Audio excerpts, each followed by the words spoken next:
真的很不可思议 We're actually at 300 episodes. 在今天的单元，我们请了 GPT 生产了一些问题，也让我跟 Nick 一起分享这300集的点点滴滴。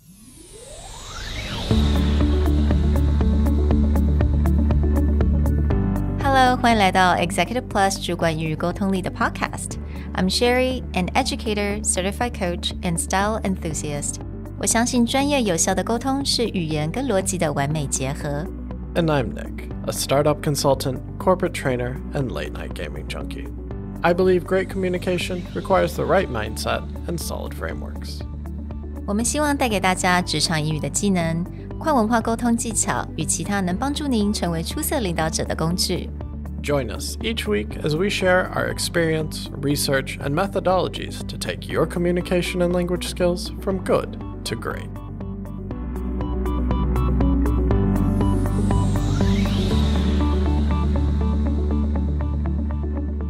Hey everybody, welcome back to the Executive Plus podcast. And for those of you keeping count, it turns out this is about the 300th time I've said that phrase. We are a few years in and 300 episodes down. So today we wanted to do a special episode. Now, we were planning this out, but with everything happening in the last few months, it's been a bit crazy and we weren't able to let our audience ask us questions. So in the spirit of our month on generative AI, we asked ChatGPT, what kind of questions could we answer to celebrate 300 episodes? So today, we're going to talk a little bit about the questions that ChatGPT asked us. In fact, as Nick says, we're 3 years old, right? 3 years ago in July, that was our first episodes. Yeah, there was a fun gap. Well, not fun. We were planning out other things. Our very first episode came out in July, but then we had a YouTube stint. We tried a bunch of different things, and we came back to podcasting in September. So if you actually look at the dates, there's a slight gap there, but it would be about 3 years and 300 episodes since we first started this. All right, let's get into the first question. How has the podcast evolved since its inception, and what were some significant milestones along the way? So I think I'll point out the first thing that Nick will definitely talk about is the quality of the sound. He constantly tells people don't go back to the first episodes, but I think people still do. You know, it's about the content. No, by far. Our first episode has like tens of thousands of listens at this point. And I just cringe because I'm like, we had a single lavalier mic, like the kind of mic that you clip to your shirt. And we only had one of them because we were filming our online class. And we just put it on the table in front of us and talked. I don't even try and go back and listen. I don't want to know what that was like. It was rough, but it was a learning process. So definitely. And even till now, within the last month, I've started incorporating a few more tools. For longtime listeners, you're going to see the quality of things vary a little bit until we even out and I get to something that I am satisfied with. Yeah. So I would say the biggest milestone is actually watching Nick buying new equipment or new software to update our quality of sound. 所以这个绝对是一个非常大的 milestones or many different milestones. 但我还记得我们第一次听到很多朋友跟我们讲说，你们这个单元 I think it's like how to talk to your boss. I think that's really the turning point of our podcast journey. 从那个 episode 开始就觉得okay, 大家是喜欢听的，而且不是说只有我身边的朋友，还是朋友的朋友等等。The second milestone 还记得是那个时候方婷 like she was doing our social media at the time. She said 因为我们那个时候 interview 她说她朋友在 Uber 上面听到我们的 episode. And I was like that's a pretty big milestone for me. Yeah, those are definitely big moments. The other thing that you'll kind of see evolve over time, and this just came from finding out, people actually listen to what we do, is that I want to say like our first, let's say 50 episodes, the time length varies dramatically. Like we'll have single topics that were like 45 minutes or 50-minute episodes. We'd have other things that we'd cover in 10 minutes. And actually one of our oldest listeners and someone we respect highly, Jasper, who you can actually find in, we did an interview with him. He was one of the first things to be like, my commute is about this long.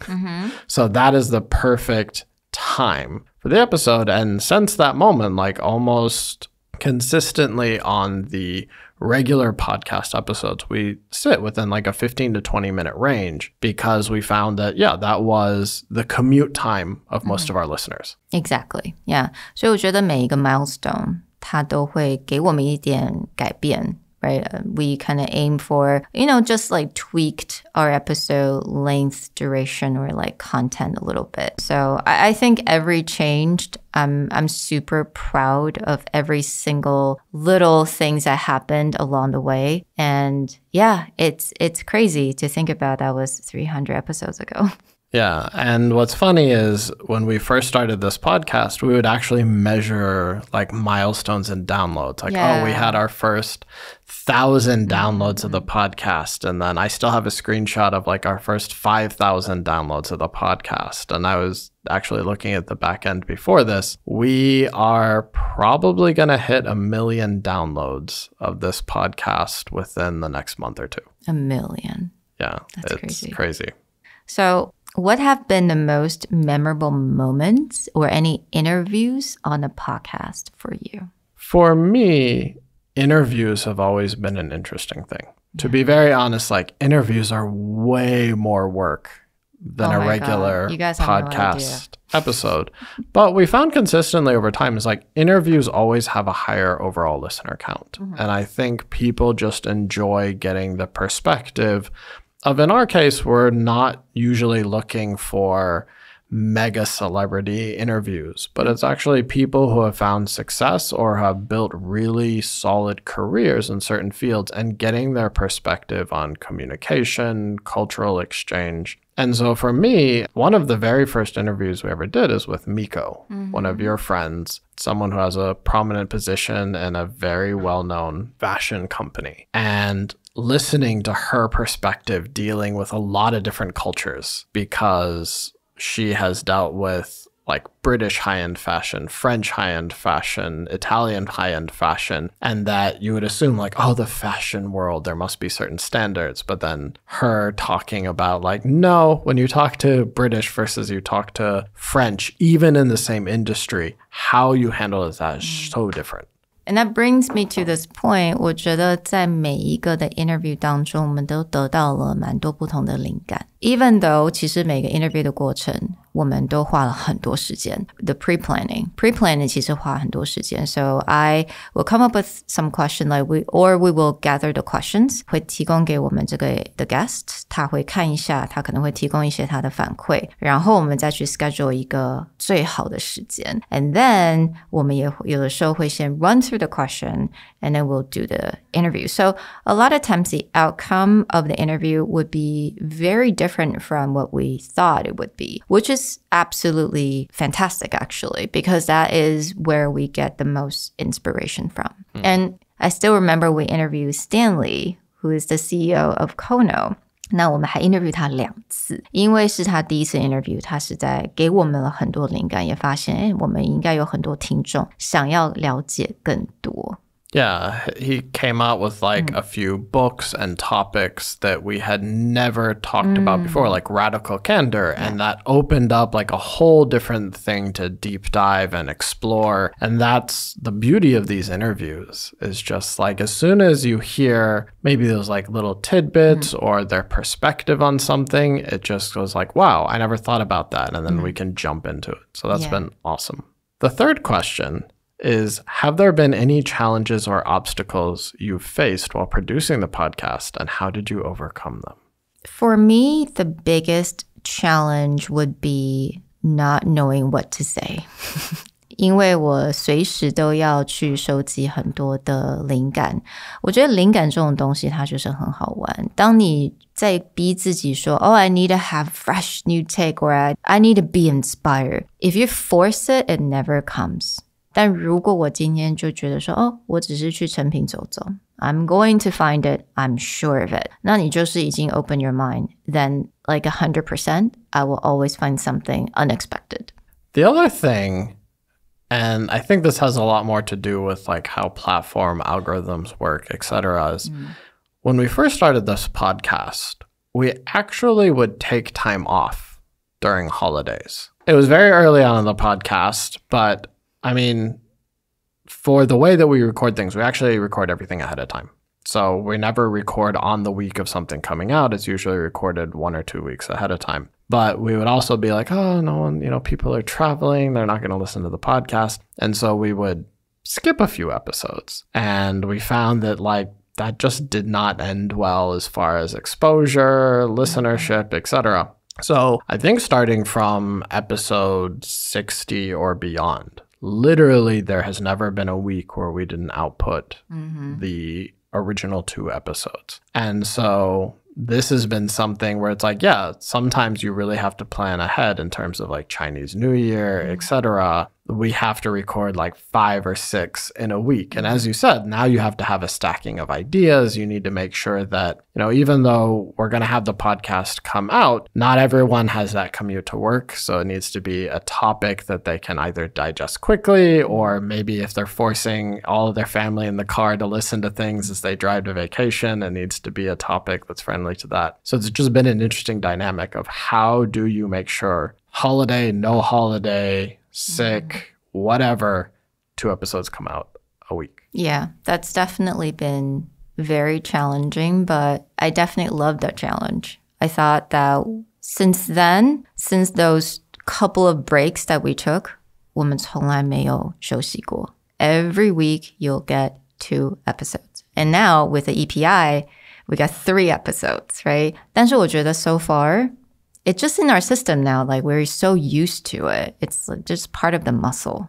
It's funny how quickly we have gotten used to it from the standpoint of one episode used to take forever. And I know in the early days, like within the first 100 or even more than that episodes, there would be times where we'd get 20 minutes into a podcast and be like, I hate we just recorded it, and we would just have to scrap it and start over. And so a lot of those have become more efficient. It's become more natural, but it was definitely a learning curve where we're all over the place. This, structure doesn't make sense. This is why it's a 50-minute episode. It really could have been 20 minutes. Yeah, absolutely. All right, 下一个问题. How has the podcast impacted your personal and professional lives? Have there been any unexpected benefits or outcome? For me, I am not a networker. I am not someone who gets out there and goes to these networking events, rubs shoulders, like let's be buddy-buddy and find all these people. For me, the benefit is we have got to meet incredible people that we would not have come across or probably wouldn't have actively come across, whether it's guests that we brought on the show or listeners who have reached out and said hello and just built connections with people where you're like, this is a really awesome person who I would love to get to know better. There's so much I can learn from them. Their experience is awesome. And it was just because they happened to come across a show, right? So this has been one of those things where the caliber and level of people we have gotten to meet in connection to the show has just been awesome, and been able to expand a network in a way where it's like, for me, it's perfect. I don't have to go out there to all these events and try and like rub elbows and talk to people. It's just like we get to meet really outstanding people by just consistently sharing what we experience every week. Yeah, I think for me, it's always interesting when we go to any training or any kind of meeting and people will be like, hey, I love your podcast. And it's just kind of cool to feel like, oh, wow, I just met you, but you've listened to my voice every week, twice a week. And it's fun for me to know that we are part of people's routine. 我可能已经是你们习惯的声音 so that I'm really honored to be in that position. Yeah, and I think podcasting just kind of is quite different from other mediums as far as like the interaction level is just different. Social media, YouTube, there's comment sections. People have a lot of back and forth. But in podcasting, I mean, to be honest, on any platform, leaving a comment, having an interaction is much harder. Like we get great feedback in our Apple podcast reviews. Right. There's no way for us to respond. Yeah. It's so weird. It's like they love it. They comment, they ask questions, but I cannot actually reply them. Yeah. And so, you know, sometimes it just feels like other than the back end, I know the numbers of downloads, listeners, etc., but we don't get as much interaction. So sometimes it's just us sitting in a black box talking and hoping that people enjoy it. You know, those of you who have reached out, whether it's on Communication R&D, Instagram, Facebook, or email, yeah, your words mean a lot to us, and we love that we can actually get that interaction. So our next question is, how has your understanding of executive leadership and success evolved throughout the course of the podcast? Oh, actually, this is such a good question. On top of my head, I would say humble. 所有的 leader, 所有的 executives, 我们有荣幸能够邀请到我们节目当中的，他们都非常的谦虚. They're very humble. They're always open to learn, always open to know more, and they're never full of themselves. And I think that's probably the most important quality that I've learned so far. For me, two things have happened. One, I already covered a little bit in terms of when we get a chance to interview or just to interact with, say, listeners or executives on the show, you do get such a diverse set of opinions, right? Like I read a lot. I look at a lot of different books on, and it's usually like the pinnacle, right? So one book I talked about recently in an episode was High Output Management by Andy Grove. He was the leader of Intel. And it's interesting to see how people have operated like probably at the highest level that you could. But at the same time, a lot of those may come across as very theoretical and may come across as like idealistic.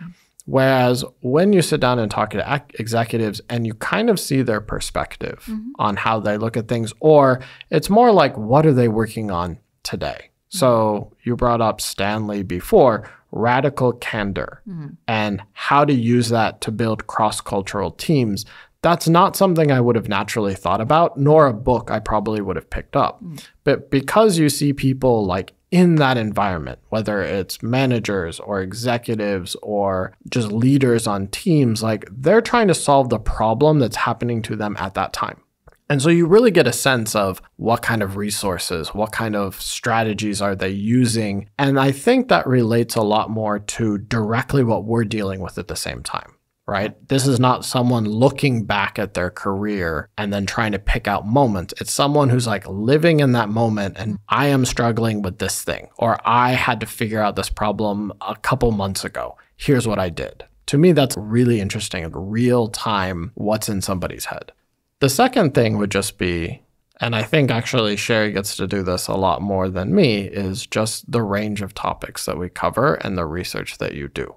I tend to research things based on something that piqued my interest, but like with Sherry, she'll just bring in very random, interesting topics like looking at the interviews of the hot ones, right? That was not a YouTube channel that I originally watched, but then you're just like, I'm looking for good interviewers. Let's find this now he's a huge YouTube star, but I think back when we were doing that, like he was just emerging. And now you're just like, wow, this dude's an amazing interviewer, but I would not have put that on my like, oh, I should look up interview techniques of a YouTube star or whatever. Yeah, I think it comes from this very idea that I have is that communication is everywhere. And it doesn't matter if it's in the entertainment industry or 任何的 industry, 甚至是医生, okay, right? Remember that episode where we talked about how doctors would interact with patients. 我觉得甚至心理学家, right? We've done all sort of different topics, but all of that has a very common thread, which is communication. Difficult conversation and difficult topics. 那我觉得其实这个 platform, 这个 podcast 能够让我去 explore 这么多不同的 area, which really makes me very happy to share. I mean, I'm hoping that everyone is enjoying listening to all these different perspectives. And yeah, I hope I can do more than that. And I think that really ties to the next question that we wanted to answer, which is how has the podcast influenced your audience and what feedback or impact have you received from listeners? So I've seen one of this comment. Now, this wasn't on our podcast. Obviously, podcast 就是非常难得到这种即时的回应，但是在 IG 上面，因为我们有很多 IG 的内容是从podcast 的 topic 去延伸的，然后就有一个人 comment 就说他们觉得好像来学英文变得在学人际关系。And I think that basically it's exactly what I'm hoping that people can take away from our channel is that no matter, it's not just the language, right? 语言只是一个层面，但是它有非常多的 deeper level, 不管是文化，不管是你的 background, 或者是你的心情状态，你的 socializing skill, networking skill, 这些跟你语言都是息息相关的。So I think at least there are some listeners out there that can understand the importance of having all these different elements as part of your communication. I would say from our perspective, the goal has always been to create evergreen content that people can go back and revisit. There are certain techniques even back in the pre-50 days where we broke down like Chris Voss's negotiating techniques. We've always done something that we think will last. It's also why we have avoided, except for a few very special occasions, to do news, right? I think the most popular English learning podcasts tend to be news related. But then are you going to go back 100 episodes ago and listen to that again if you don't feel it's relevant to the current time? And we hope that, you know, even if someday we just completely let go of the podcast, nothing we would have said in the podcast had an expiration date. Yeah. People could go back. It could learn from it. Even ourselves could go back through the episodes and be like, hey, what was that topic that is important that we talked about 2 years ago? That's something that we can revisit. And so I think for me, yeah, that's the thought process. It's like there's a strategy behind this. There's a logic behind this. And good communication doesn't have an expiration date. So the type of information we want to work with shouldn't have an expiration date either. So my question for you is that out of all these evergreen episodes that we've produced, is there any particular episode that stands out or any topic that stands out as your favorite of or a turning point of a podcast? I was digging through all of our old episode, like literally down looking at, you know, episode 30 something. And we've done a compilation a few times of like our favorite episodes or the most popular episodes. But I would say like the ones that stand out to me are always interviews. I think anytime that we had a conversation with someone, it opened up brand new things. We've already talked about Miko, we've talked about Stanley, but even like Jasper. Or Zoe.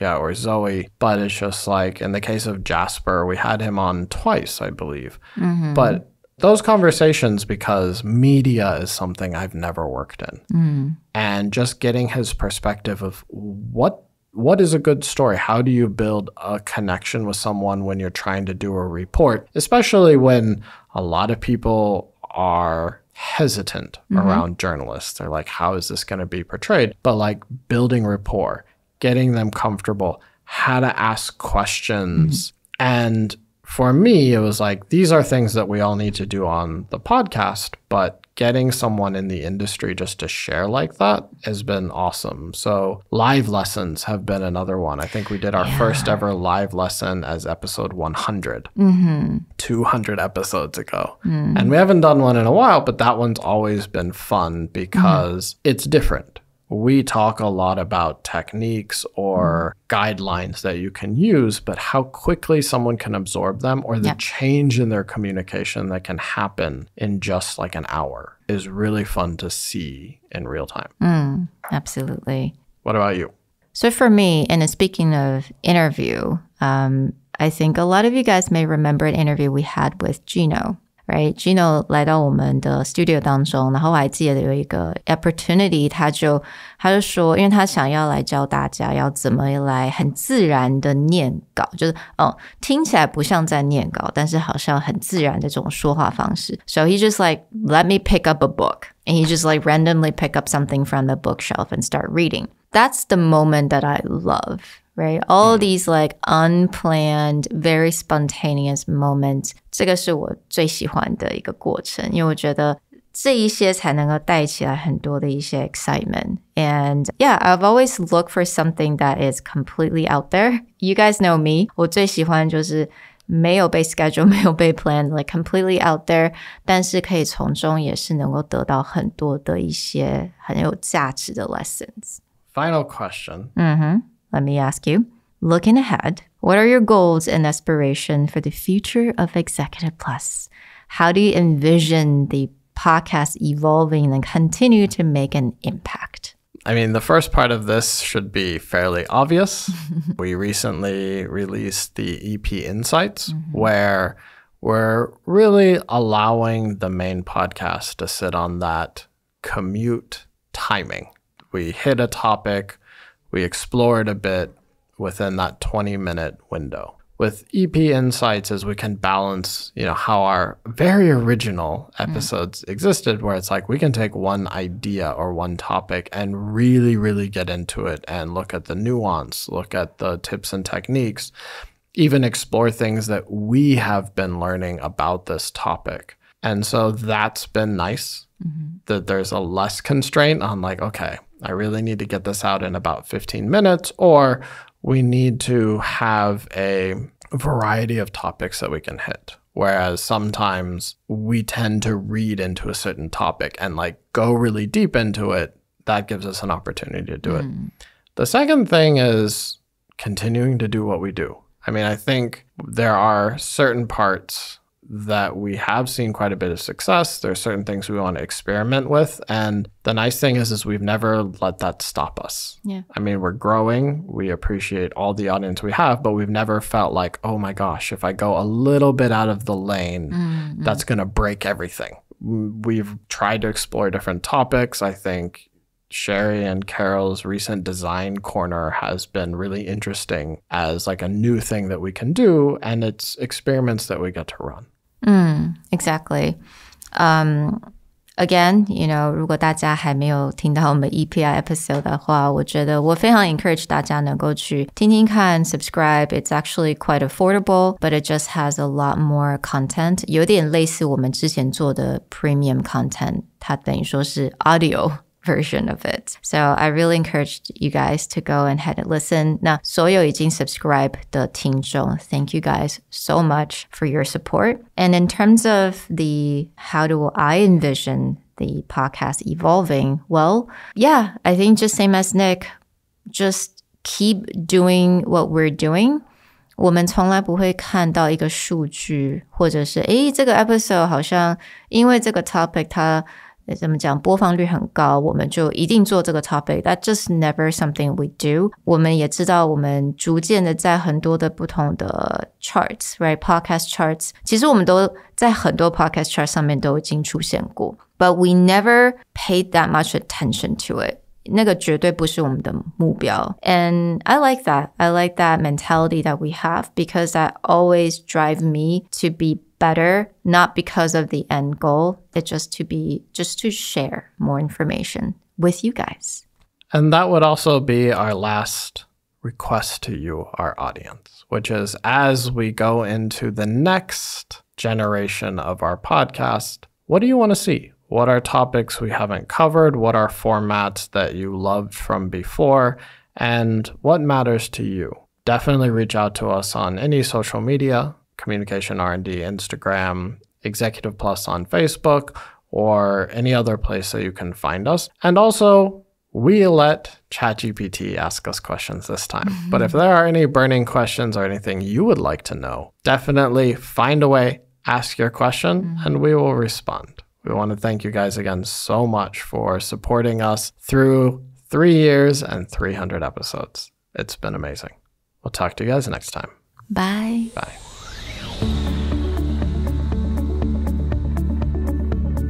The Executive Plus podcast is a Presentality Group production, produced and hosted by Sherry Fang and Nick Howard. You can search us on Facebook, 主管英文 Executive Plus. You can also find us on Instagram, Communication R&D, and email us at sherry@epstyleplus.com.